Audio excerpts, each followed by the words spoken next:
बिस्मिल्लाहिर्रहमानिर्रहीम। आज हम यूनिट नंबर 10 फॉर क्लास 10 के लिए थ्योरम 10.1 करते हैं। पहले इसकी स्टेटमेंट देखते हैं। स्टेटमेंट ये है कि if a line is drawn perpendicular to a radial segment of a circle. ये हमारे पास एक सर्कल है,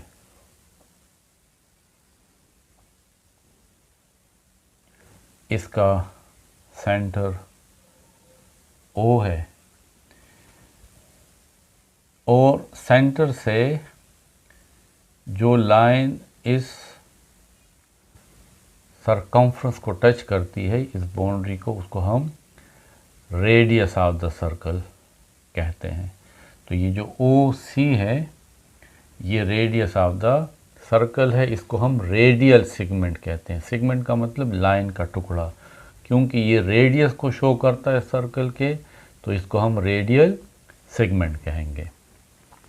if a line is drawn perpendicular to a radial segment of a circle at its outer end point. ये देखें, ये इसका outer end point है circle का। ये अगर हम एक लाइन ड्रा करें,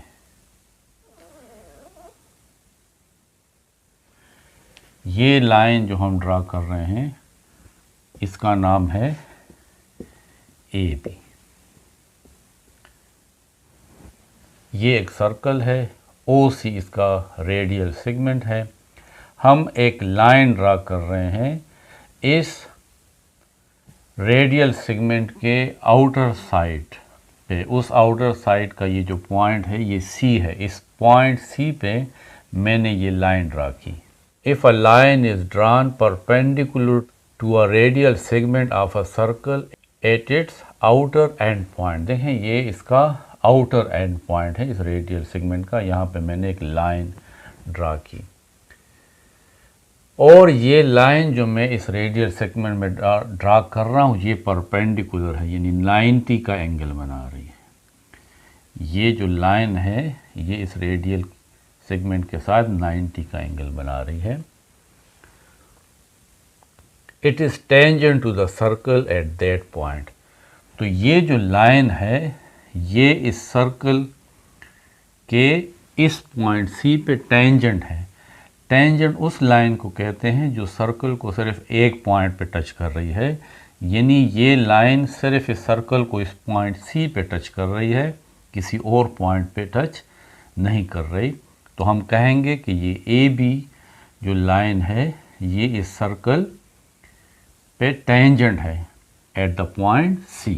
अब ये जो है, इसको हमने लिखना है, ये हमारा गिवन है। गिवन में हमें एक सर्कल है जिसका सेंटर O है और OC इसका रेडियल सेगमेंट है।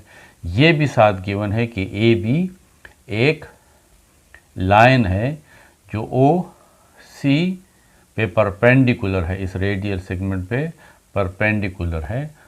दूसरा पार्ट है टू प्रूव कि ये जो AB लाइन है, ये इस सर्कल को इस पॉइंट, एक पॉइंट पे, पॉइंट C पे टच कर रही है, यानी line AB is tangent to the circle at point C। Given a circle with center O, AB is a line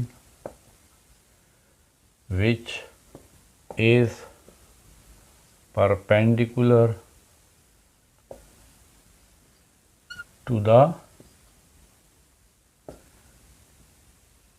radial segment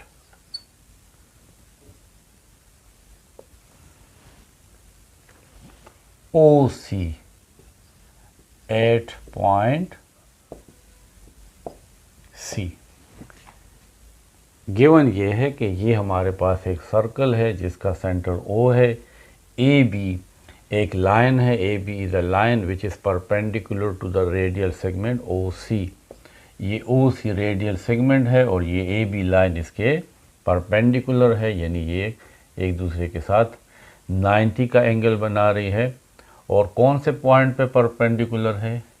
eight point C. यानी इसको हम इस तरह भी लिख सकते हैं कि ये जो ए बी लाइन है ये परपेंडिकुलर है ओ सी के। मैथमेटिकली इस पूरी स्टेटमेंट को मैं इस तरह लिख सकता हूँ। प्रूव ये करना है कि A B line is tangent to the circle. ये ए बी लाइन इस सर्कल के टेंजेंट है, यानी इसी पॉइंट सी पे टच कर रही है, किसी और पॉइंट पे टच नहीं कर रही। अब हम थोड़ी सी कंस्ट्रक्शन कर लेते हैं। हम इस लाइन पे एक और पॉइंट ले लेते हैं, point D. Take any point D on AB line, other than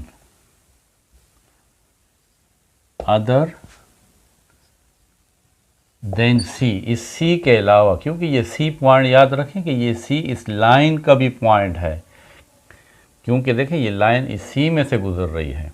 हमने कंस्ट्रक्शन ये की कि हम इस AB पे एक पॉइंट D लेते हैं अदर देन C, क्योंकि ये जो C पॉइंट है ये इस सर्कल का रेडियल सेगमेंट का एंड पॉइंट तो है, लेकिन क्योंकि ये जो लाइन है ये भी इस पॉइंट से गुज़र रही है, इसलिए ये C पॉइंट जो है ये इस लाइन का पॉइंट भी है।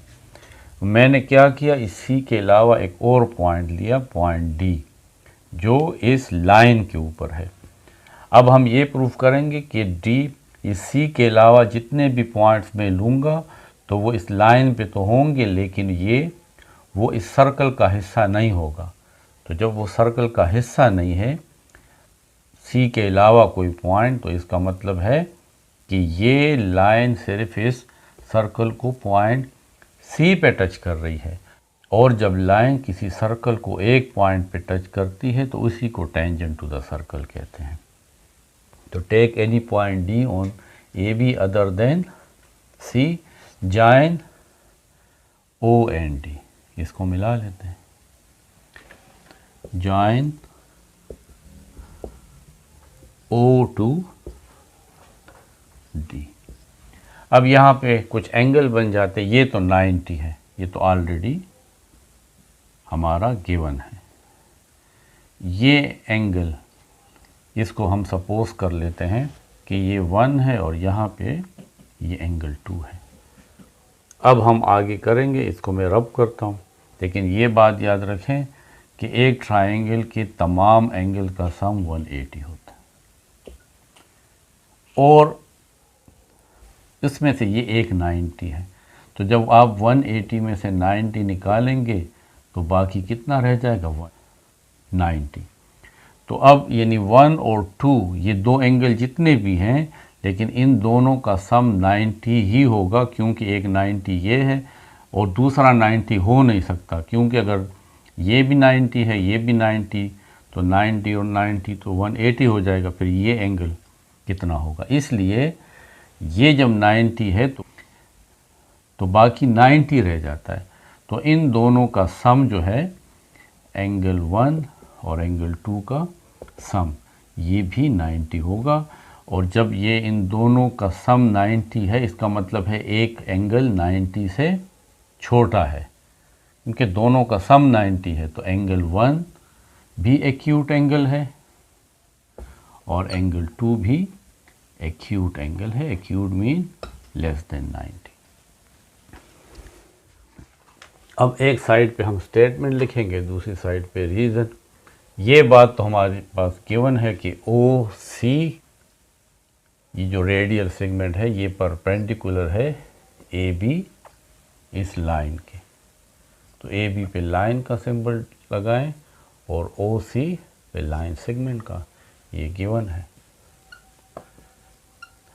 तो हमारे पास ये ओ सी डी एक राइट एंगल ट्राइंगल बन जाता है क्योंकि इसका ये एंगल 90 है।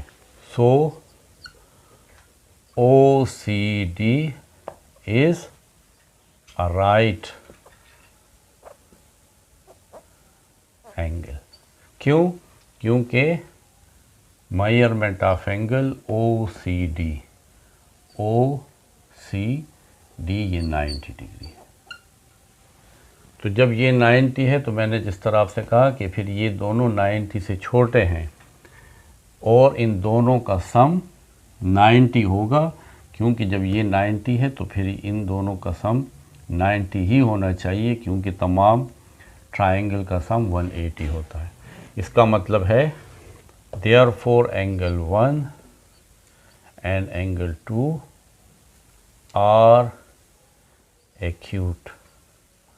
और इसकी रीज़न ये है कि मेजरमेंट ऑफ एंगल 1 और मेजरमेंट ऑफ एंगल 2 इन दोनों का सम 90 है, तो एक 90 से फिर कम होगा, इसलिए ये दोनों एक्यूट हैं, यानी 90 से छोटे हैं। तो जब ये दोनों 90 से छोटे हैं और ये 90 एंगल है तो फिर angle O C D greater than होगा एंगल 1 से भी और ग्रेटर देन होगा एंगल 2 से भी। thus angle OCD is greater than measurement of angle 2। तो हमने एक थ्योरम में ये पढ़ा है कि हमेशा बड़े एंगल के सामने वाला साइड बड़ा होगा छोटे एंगल के सामने वाले साइड से। देखें तो 90 एंगल बड़ा है, इसलिए OD साइड भी बड़ा होगा। किससे? इस OC साइड से। क्यों? क्योंकि OC साइड छोटे एंगल के सामने है और OD साइड बड़े एंगल के सामने है, तो हम कहेंगे OC is greater than OC। और इसकी ये वजह है कि in a triangle greater angle has greater side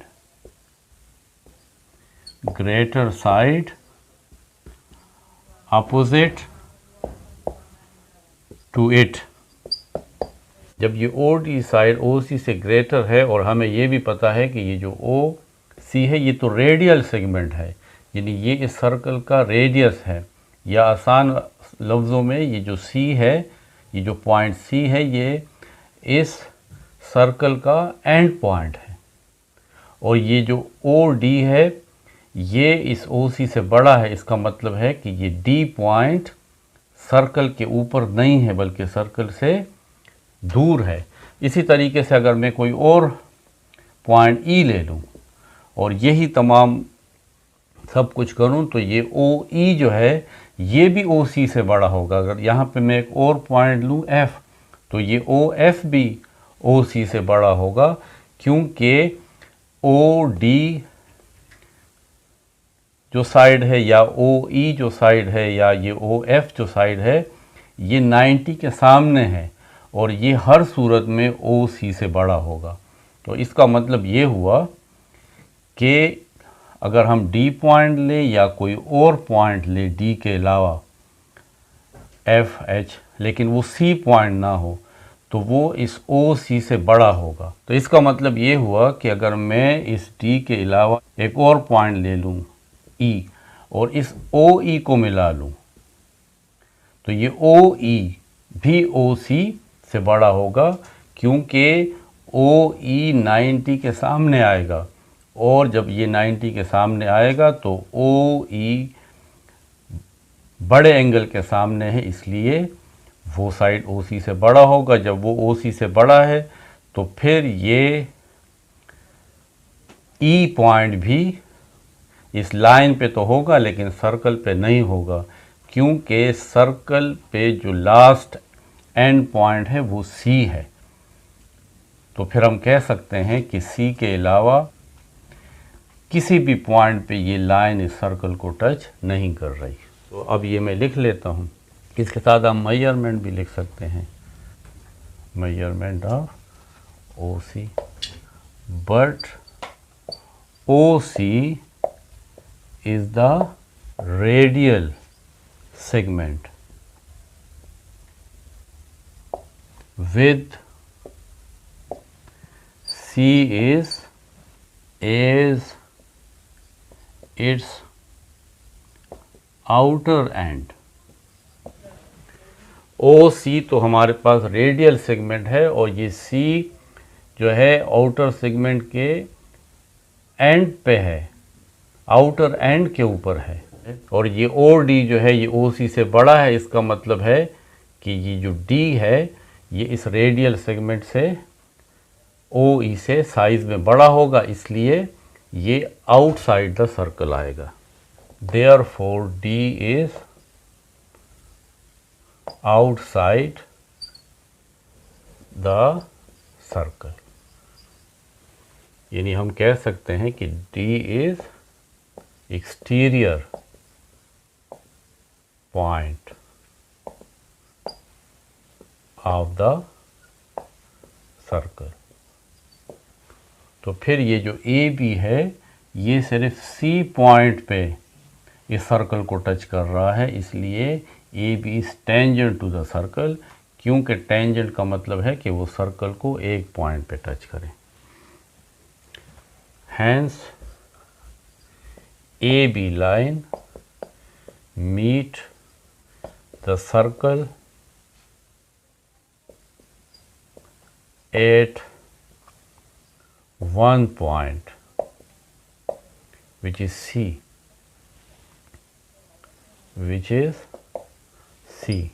hence AB line is tangent to the circle.